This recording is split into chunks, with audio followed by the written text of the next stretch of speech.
a souhaité porter le projet de la projection d'un film débat, Le plafond de verre, sur la discrimination de l'emploi en partenariat avec l'État.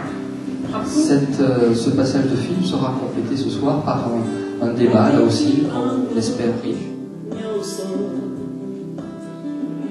En montrant dès maintenant leur décision et leur unité, les Noirs américains, leur leader Martin Luther King à leur tête, espèrent obtenir et voir appliquer bientôt le statut d'égalité auquel ils ont droit.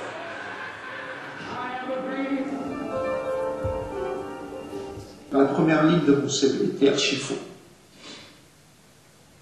Je ne savais pas, du moins j'ai commencé à comprendre,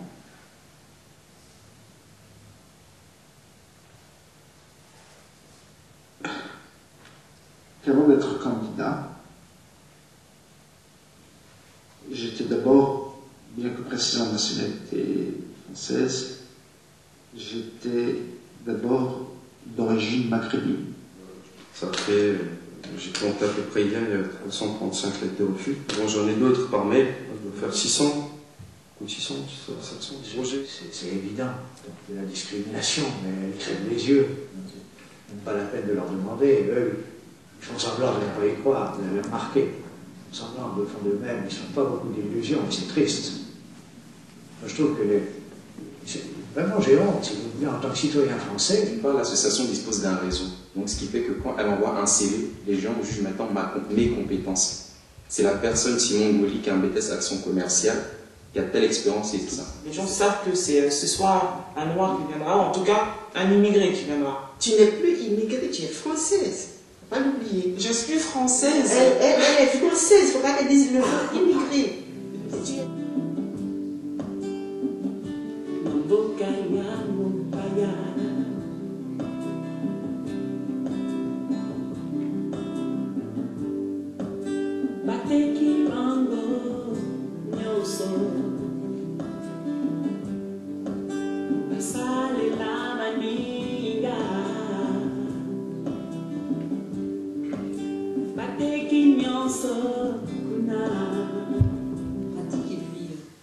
Le film m'a beaucoup étonné, mais dans un mauvais sens. Je me suis dit, mince, c'est grave. Si on en est là, c'est grave. Le film, quand on parle de réseau, et d'un autre côté, on dit qu'il est nécessaire de développer le réseau, mais en même temps, on va se retrouver avec effectivement des Blacks qui vont monter leur réseau propre, on va retrouver des Maghrébins qui vont monter leur réseau propre, et on va crier après au communautarisme. Le film, c'est vraiment la représentation de ce qui se passe dans les quartiers. Dans le film, on parle beaucoup des gens qui sont diplômés, on ne parle pas du tout des jeunes qui ne sont pas du tout diplômés, qui n'ont aucun cursus scolaire et qui sont vraiment livrés à eux-mêmes. On ne peut pas estimer une discrimination en théorie. Mais il est sans doute, il y a des... c'est-à-dire qu'il faut faire une différence entre le sentiment d'être discriminé et le fait d'être discriminé. Ils sont une trentaine d'élèves par classe. La moitié des élèves, enfin même les 3/4 des élèves, trouvent facilement un stage. Donc là, il y a bien discrimination. La discrimination, il y a trois conditions. Il faut une situation comparable entre deux personnes. Il faut un traitement inégal. Et il faut un critère discriminant. J'entends bien la nécessité des fois de définir les notions. Ce que je veux dire par là, c'est qu'il faut faire attention aussi à ne pas se noyer dans les définitions. C'est aussi la difficulté, c'est que ce soir on peut le voir, c'est pas pour moi un échec du tout, mais c'est vrai qu'il n'y a pas beaucoup de jeunes, parce que les définitions justement ça... faut qu'on fasse gaffe à ne pas trop théoriser parfois, et à essayer effectivement d'apporter des cas concrets. Et en ça, surtout, ne nous cachons pas derrière ce prétexte par trop facile de la discrimination. Je n'y crois pas parce que de toute façon, je m'appelle Mohamed, je m'appelle ceci et cela. Ça existe. Je le dis au cours des entretiens, mais surtout de grâce, ne focalisons pas là-dessus. Voilà. Est-ce que vous avez des choses à rajouter sur le débat ou sur le film qui est... Ce qui m'a surtout gêné, c'est qu'il y ait très peu de jeunes. C'est vrai. Ouais. Le film lui-même, non, parce qu'il n'a pas... Bon, quand on connaît, on n'a pas appris grand-chose. Le débat, on n'a pas appris grand-chose non plus, mais parce que je connaissais déjà. Simplement. Mais par contre, c'est vrai que ça m'a vraiment ennuyé qu'il n'y ait pas de jeunes.